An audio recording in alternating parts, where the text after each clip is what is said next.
Richard, your second track, you've called it Bazim, Form of a Woman, and could you tell me a bit about this track and the emotions that you were feeling when you composed this track? This track, Bazim, Form of a Woman, is it's to do with trying to express what I feel women have to more or less deal with in themselves, and that I always see women as the bedrock of civilization. What they learn about themselves and their form, their being, and how they communicate that to men in their immaturity. So that is, it's to do with the beauty that makes up a woman, which includes all those things, and how the power. I wanted to express the power within that beauty that makes a woman what she is. That's all the complications within what she has to deal with as a woman, and how she tries to communicate that to a man. So the song involved a lot of the complexities of a woman that I see from a man's perspective, I guess.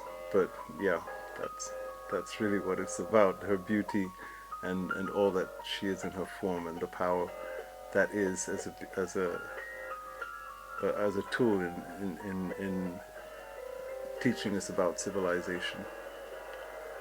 If that makes any sense at all. Your final track is Till Death Us Do Part.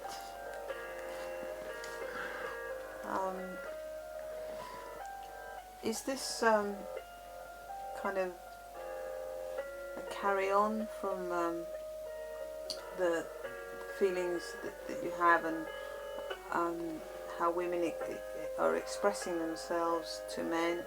Is it about the end of a relationship? Well, Till Death Do Us Part is it is to do with the end of a relationship, if you want to look at it that way. I mean, I feel everybody should experience these things as they wish.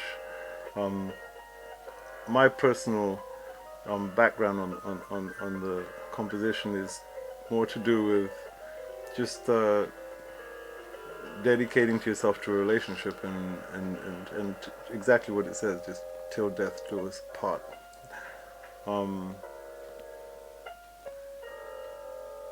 I used a lot of my personal experience in my life and the places that I've lived, and to try to express that. So I thought to myself that I was going to use my travels through Eastern Europe as the background melody, and then add some of the more, let's say, Western traits of music.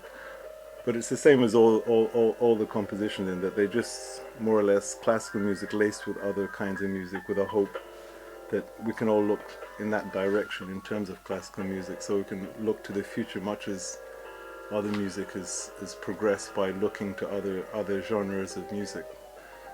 So that really is all Till Death Do Us Part is. It's just another lacing,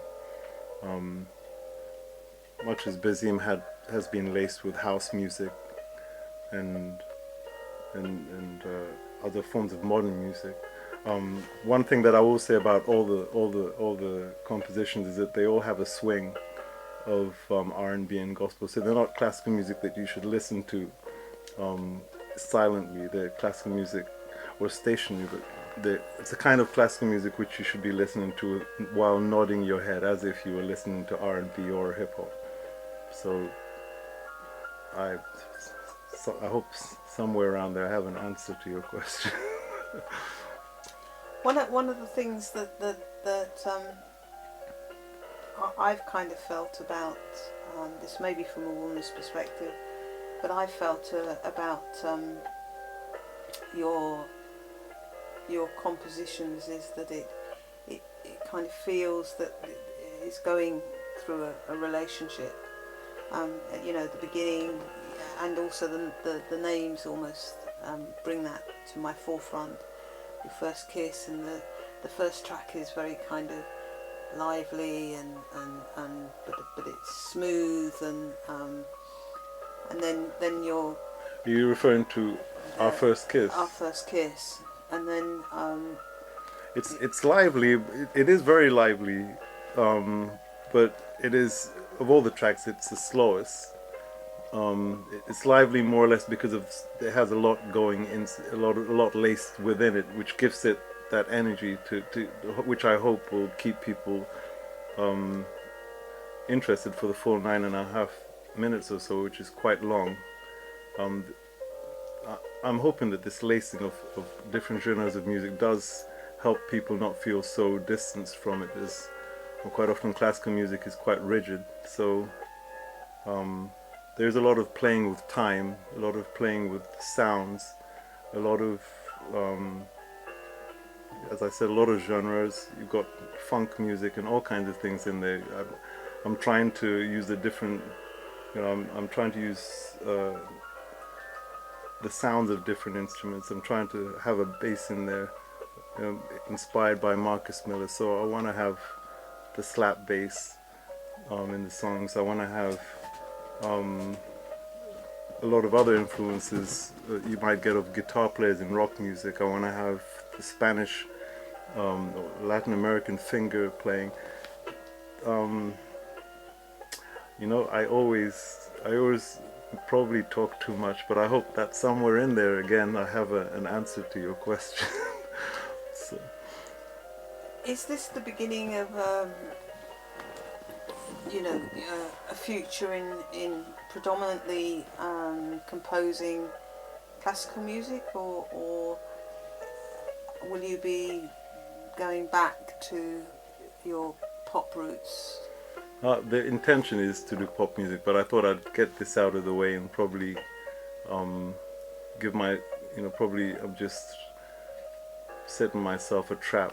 But the hope is for me to first start with this album, the Slow Bang Theory, and then move on to a ballet, which again will be played just on piano.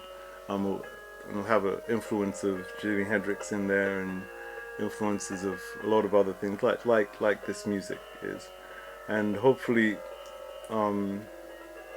after experimenting this whole area of music with these 2 albums, which I should say is the experiment is very influenced by Voodoo Child, in that slow motion sound that you get in Voodoo Child is a slow motion sound I'm trying to get in within these compositions.